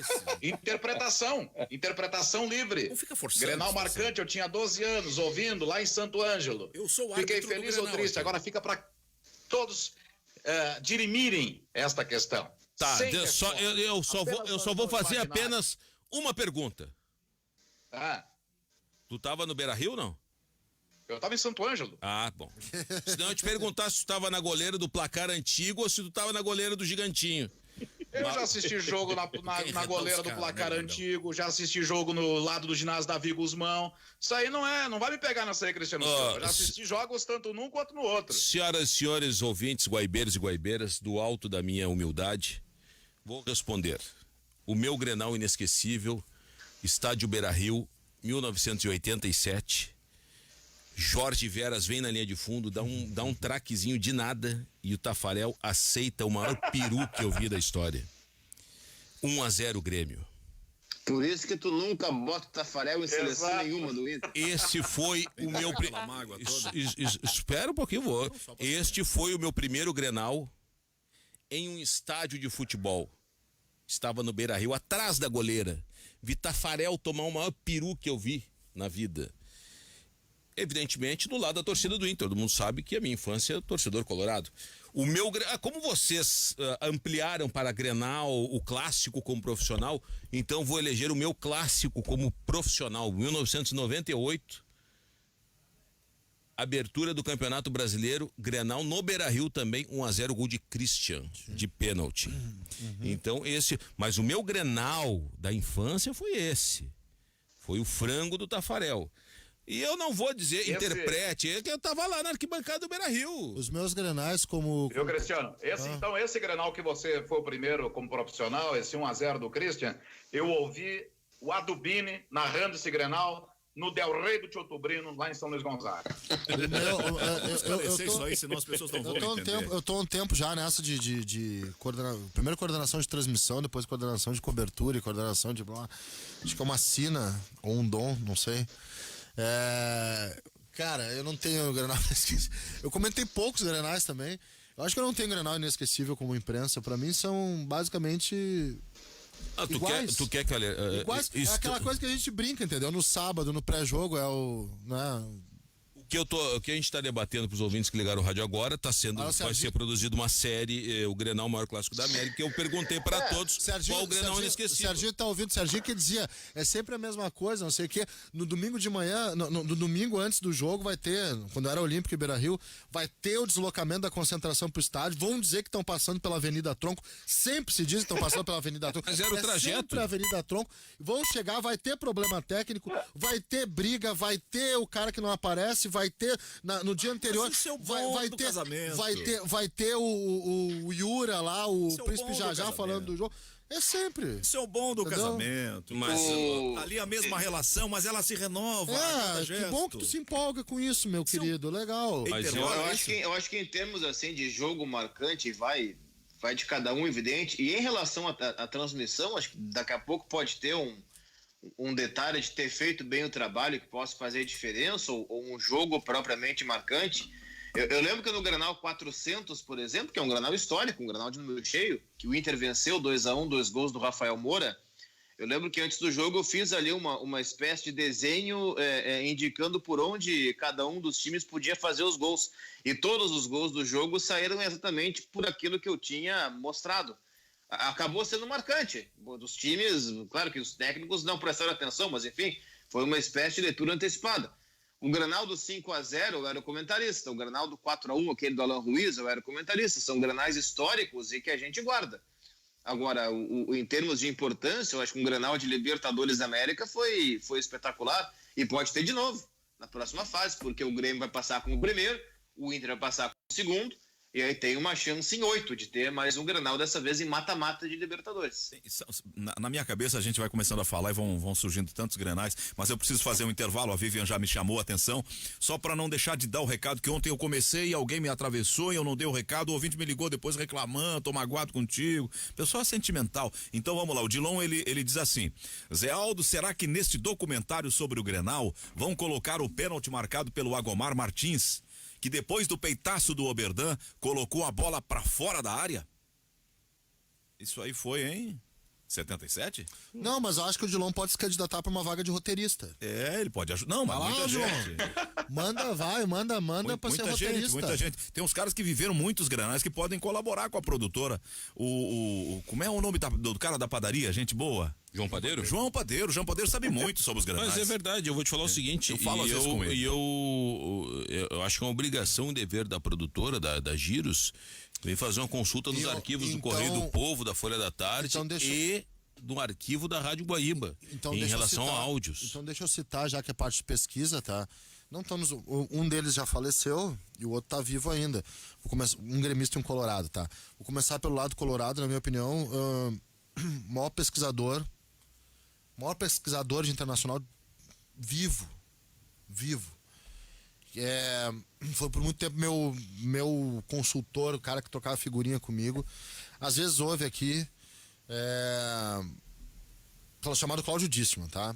Que eu mando um grande abraço, que eu considero muito o alemão, tá? Por ser um cara até com quem eu tenho uma certa identificação de estilo, assim, não pelo humor, mas pelo não pelo humor, mas pelo Clubística? Não, nada a ver com o clubística. Eu vou citar depois o gremista, que não tá mais aqui entre nós e que foi uma grande figura que eu conheci nessa vida. Se não é identificação de pesquisar. Identificação de pesquisar. Ele é pesquisador ainda, o Cláudio Dissmann.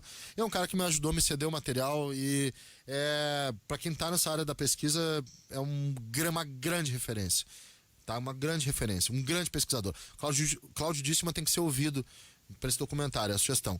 Infelizmente, o maior pesquisador de Grêmio que eu já conheci na minha vida é autodidata, informal e deficiente visual. não tá mais entre nós, que é o seu Salim Nigri. Tá? Eu tive um contato muito forte com o seu Salim Nigri quando eu produzi um especial sobre o centenário do Grêmio 2003.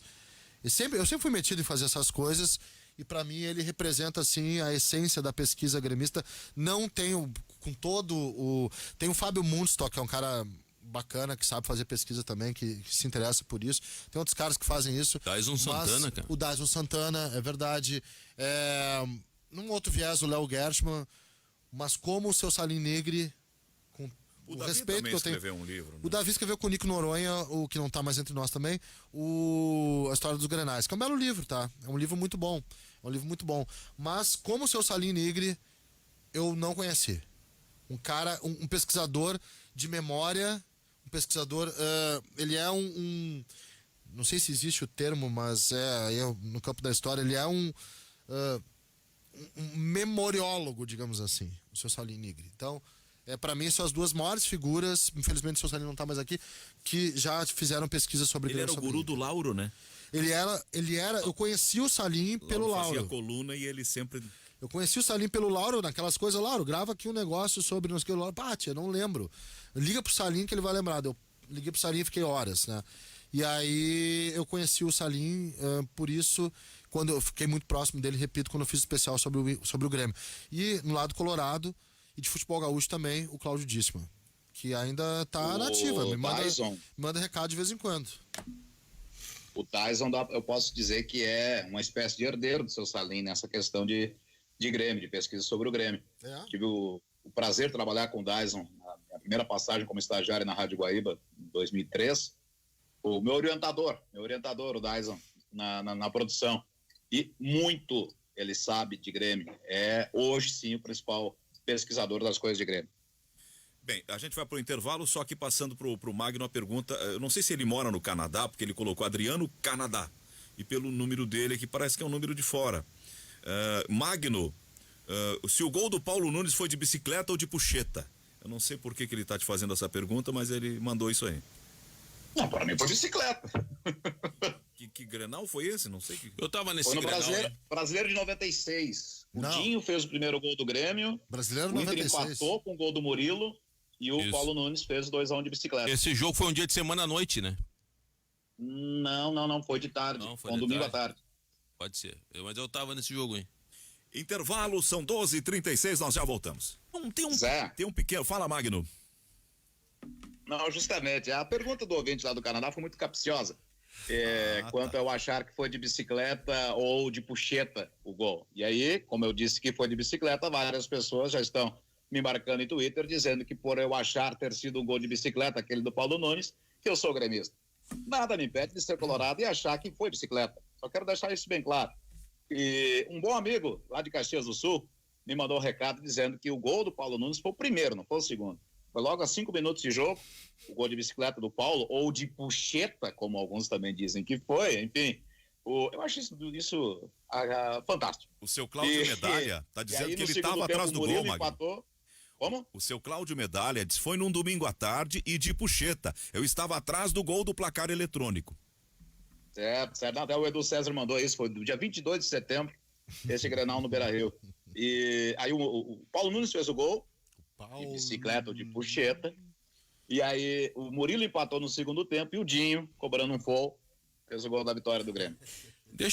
Permita, né, rapidinho dar um tópico sobre a eleição de Inter.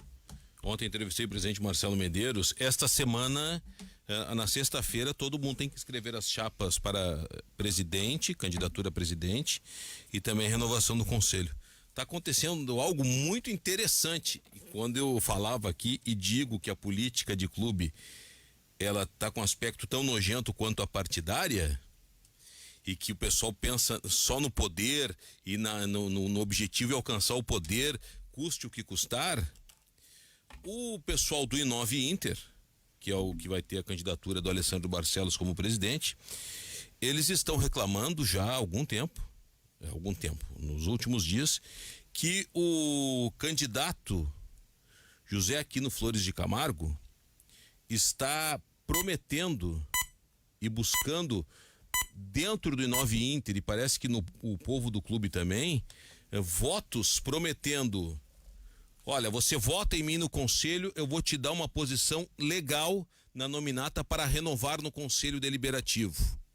E se o cara dizer, então tá, tem que renovar agora. Qual é o número? Tu vai ser o número 10 na minha nominata. Então, tu vota em mim, voto. Vai no outro assim, olha, vota em mim que eu vou te dar um passe livre para entrar no Internacional e tudo mais. Tá loteando cargos. Denúncia que vem do I9 Inter. Loteamento de vaga no conselho de cargo. Isto foi dito no I9 Inter, o pessoal no Twitter diz que o pessoal que apoia a candidatura de José aqui no Flores de Camargo e o próprio estaria barganhando isso aí. Eu fiquei muito espantado. Eu acho que o candidato José Aquino tem vários defeitos, mas esse aí eu fiquei espantado com o que diz o I9 Inter. E ontem o presidente Marcelo Medeiros também na entrevista disse que tá difícil ver quem é que vai pro pátio no cenário político, porque tem muita gente que tá aceitando convites e barganhas. Então parece que 12 conselheiros do I9 Inter já se bandearam pro lado do candidato José Aquino, já pegou alguns do povo do clube, parece que do MIG também. Isso tudo para ver se consegue voto suficiente para ir ao pátio. Eu vou te falar o seguinte, eu sei muito de bastidor, José Aldo Pinheiro. Isso aí tava na cara. Como diria o Belmonte, parabéns para ti, para os teus. Parabéns para mim. Parabéns para mim. Isso é um absurdo. Não se vota mais em projeto. Cadê o projeto? Tu pode divergir de projeto. Mas vamos lá, o meu projeto é tal e tal coisa, assim, assim, assim. Sócio colorado, preste bem atenção em quem você vai votar. Preste bem atenção em quem você vai votar. Porque vai ser o presidente para os próximos 3 anos. E no conselho também, sócio colorado. Eu sei que o assunto você não gosta, você quer saber da bola da rede, os gols do Galhardo, mas depois para não ficar chorando, barganhar voto, lotear, isso é política partidária. Olha, tu me apoia aqui, que eu vou te dar aqui a secretaria tal, vou te dar a natureza da política. A Caixa Federal, vou te dar aqui o Banrisul, vou te dar não sei o quê, vou te dar bababá. Essa é uma política escrota. É como funciona a minha opinião. Né? A roda, ela é quebrada, viciada e escrota. Não, é viciada. Minha opinião. Pronto. Isso que está sendo feito é a mesma coisa. A mesma coisa. Tu não convida pela competência. Tu convida pelo apoio. Tu vota em mim. Eu quero só votei o seguinte.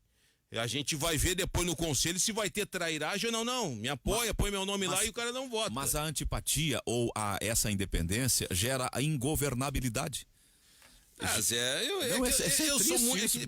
Eu vou te falar o seguinte. É triste, mas é verdade. É que eu deveria ter. Eu deveria fazer os teus projetos, fazer nada se tu não tiver apoio de opositores. Eu deveria ter nascido na época das cavernas. Pois é, não. Esse mundo é muito doido. Eu te entendo, mas é uma loucura mesmo. Escuta, fala, Magno. Foi o Magno que chamou? Foi. Isso, só para me recordar a situação de 1989, em que Eduardo Cunha descobriu lacuna jurídica para tirar Silvio Santos da disputa à presidência da República. E depois tirou o nosso governador querido aí, o Germano Rigoto. Criou um critério na hora da escolha do candidato do partido à presidência da República também. Cara, pelo amor de Deus. Mas esse assunto acaba... Eu quero saber do projeto. Qual é o projeto para o clube? Para falar o que aconteceu com o Eduardo Cunha. O Eduardo Cunha tirou o Silvio Santos juridicamente da disputa à presidência e Collor deu-lhe de presente a Telerge. Eu quero saber o seguinte, qual é o projeto que cada um tem pro clube? Não tinha participado de 2 convenções, os estatutos, vocês vão começar a falar de política partidária, vai dar problema. Eu estou falando da política do clube. Eu quero saber qual é o projeto. Qual é o projeto? Eu quero saber quem é que vai ser o vice de futebol do fulano. Vocês vão aceitar renovar com o Rodrigo Caetano? O Rodrigo Caetano acaba o contrato agora em dezembro, vai embora. O Inter vai ficar sem executivo de futebol na sequência do campeonato. É que tu tá falando e eu tô visualizando assim com todos os argumentos teus, uma figura que era independente, que era austero, que era duro, que era sem cintura de tão sério que era o presidente Miranda. E aí tu vai perdendo a mobilidade na estrutura. Cara, eu vou te falar o seguinte, na época, quando eu era um jovem cronista, eu achava que o presidente Miranda estava completamente errado em tudo que ele pensava.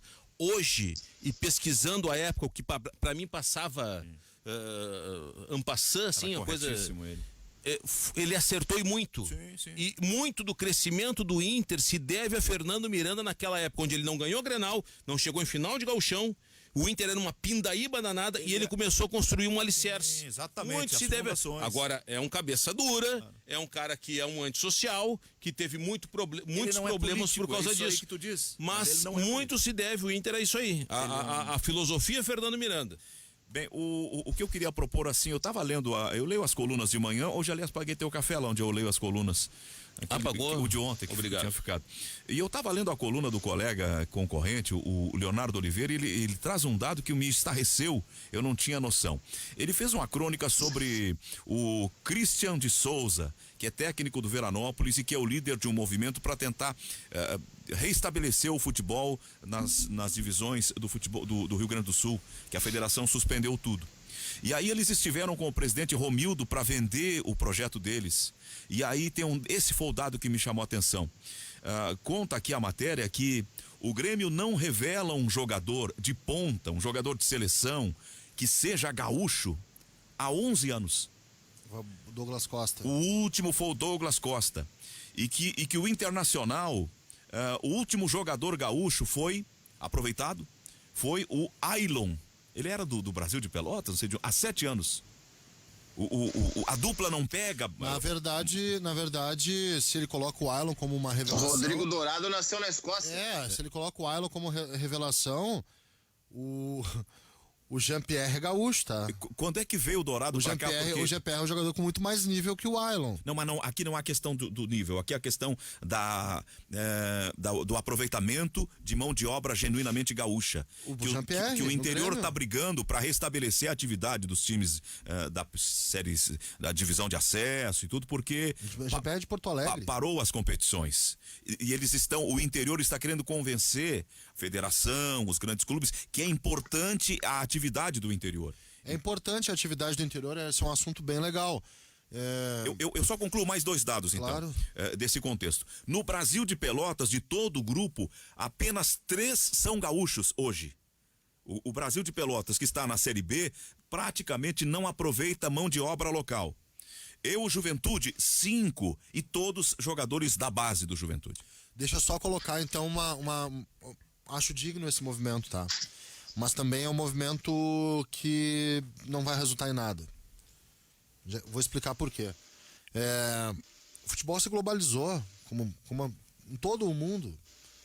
Isso é a mesma coisa que entrar um movimento na Premier League querendo taxa de, 30% dos titulares de cada clube tem que ser da Inglaterra. Não são. Como o futebol africano querer, nós só podemos negociar 30% dos jogadores com a Europa, o resto tem que ficar aqui pra gente ter um campeonato mais forte. Não vai acontecer. Não acontece em nenhum lugar do mundo isso. Isso é completamente na contramão de uma tendência que é uma tendência global. Hoje os clubes, eles, por exemplo, o Brasil tá cada vez mais aberto para estrangeiro. Vai na primeira divisão, tem jogador, quase todos os times têm jogadores do exterior, todos, praticamente. É a maior edição de brasileiro com o maior número de jogadores do exterior. E as categorias de base dos outros clubes contratam esses gaúchos. E aqui se faz o trabalho de prospecção em outros estados. Eu acho que é um movimento meio por reserva de mercado e meio por não se encontrar esses treinadores num novo momento deles também. Porque os jogadores, eles estão assim se espalhando, as bases elas estão, né, cada vez mais cheias de caras de outros estados. E os treinadores não, eles ficaram para trás e ficam só nos nichos. Uma vez eu conversei com o Luiz Carlos Vinck, que me disse o seguinte: cara, o mercado de treinador ele funciona como nicho. Tem o mercado do interior gaúcho, o mercado do interior paulista, o mercado carioca, o mercado do nordestino, o mercado do centro-oeste. É por mercados, mercado Paraná, Santa Catarina, e aí a gente tem que entrar no mercado. Isso tem que se abrir também, né? Eu acho tem que ter empresário. Tem que buscar especialização e não reserva de mercado. Até porque um profissional desses, quando recebe uma oportunidade para ganhar mais e sair, ele vai, né? Aí o movimento, porque o interior isso, o interior aquilo, aí não existe mais, aí vai. E vai até mais aqui mesmo. O mundo é capitalista, tu vai pra onde tu vai ganhar mais, evidente. Agora, se as coisas não estão mais acontecendo como antigamente, tem um motivo, né? Se os clubes estão buscando jogadores de fora, porque tem um motivo para isso acontecer. Se um desses nichos, para repetir a palavra, ficou para trás, é porque tem um motivo, porque foram superados, não se atualizaram. Eu torço que eles consigam, porque é gente que é pai de família, é mão de obra que está parada, que precisa trabalhar, estão até trocando de atividade, acompanhando um pouco do processo, dá uma certa tristeza, tem um aspecto humano nisso tudo. E esse dado que me chamou a atenção... Eu não gosto de ver ninguém passando dificuldade, eu tô contigo nessa, não gosto de ver ninguém passando dificuldade. Agora, eu gosto de ver os profissionais se atualizando e não agarrados numa reserva de mercado que eles desagarram rapidinho, assim que aparece alguém de destaque para treinar um time de fora. E aí nós temos um dado que foi isso que me chamou a atenção. Nós estamos, a dupla Grenal, que são os nossos dois grandes times, aproveitando menos, por alguma razão, os jogadores gaúchos, a mão de obra, a matéria-prima do Rio Grande do Sul. A razão é a globalização. A razão é que o departamento de categoria de base hoje não é mais o olheiro que vai no campinho, vai no araribóia e vê o cara no chão batido. O departamento de categoria de base hoje envolve captação de jogadores. Você vai no Ceará, não vamos concluir que é ruim, né? Ir no interior de São Paulo e achar o Luan. Exato. Não vamos concluir que é ruim ir em Fortaleza e achar o Cebolinha. Não vamos achar que isso está errado também, né? Não, isso é corretíssimo, é atual. Se não for isso, os clubes vão ficar para trás. Isso é uma obrigação do clube grande. O trabalho do olheiro hoje, o olheiro nem é mais esse nome, enfim, captadores. Não, hoje em dia o garoto com 13, 14 anos tem empresário. Exato, ele não tem um contrato assinado porque é só com 16 anos. E é uma rede, mas ele tá né, ligado ao empresário. E não é mais aquela coisa do seu Abílio lá tocar a bola no chão, dizer pro guri cabeceia, e se ele não cabecear, tá contratado. Não é isso. Eu tenho feito alguns jogos aí de sub-20, fiz jogo de sub-17, final de semana. Os guris com 15, 16 anos, todos têm empresário. Todos. E é rede. Quem olha isso é uma rede, é todo um departamento, são terceirizados, contratados. Dentro desses dados, desse contexto que nós estamos falando, o Sub-23 do Grêmio tem menos de 15% de gaúchos. O Sub-23. Ok, sinal que o departamento de captação está funcionando. O que nós está conseguindo achar jogadores de fora. Onde é que nós queremos chegar com isso? Eu não estou entendendo, desculpa. Pois é. O interior tá com um movimento de busca de retomar as atividades, de reconhecimento. Tudo bem. E aí, mas o que tem a ver não ter jogador gaúcho, não sei o quê? Não, eles acham que a mão de obra local não está recebendo o tratamento que mereceria receber. Mas os clubes do interior, eu concordo, tem que ter a copinha, parece que vai ter uma copinha de 30 dias e tudo mais aí. Agora, por que os clubes do interior não fomentam a categoria de base também? Por que os clubes do interior não... Bom, então, mas aí como é que vai surgir o jogador? Por exemplo, eu tô tentando, o Heitor é aqui do Rio Grande do Sul, o Rodrigo Dourado é do Rio Grande do Sul, o Edenilson é do Rio Grande do Sul, o Peglo, vale jogador veterano, né? Não interessa. O Rodrigo Dourado... Os reservas ali. O Cláudio Vinck era daqui também. O Cláudio Vinck, os goleiros ali. O daqui, o Cássio é daqui. O Daniel. O Jean-Pierre é daqui, o Anderson era daqui, Yuri Mamute era daqui. Que tem base, me parece boa, é o Juventude e talvez o Caxias. Ótima. Juventude, Caxias. A base do Juventude é ótima. O Juventude conseguiu licença CBF da base antes da dupla Grenal. Estourou. Desculpem, são 12h59 já. Precisamos encerrar, Magno. Não, justamente, o Juventude foi o primeiro clube gaúcho a obter o certificado de clube formador pela CBF. É um exemplo de categoria de base. Vem aí a Fernanda Bagatini com as notícias do correspondente Guaíba Badesul e depois tem o Boa Tarde Brasil com o Júlio Ribeiro. Muito obrigado, tchau.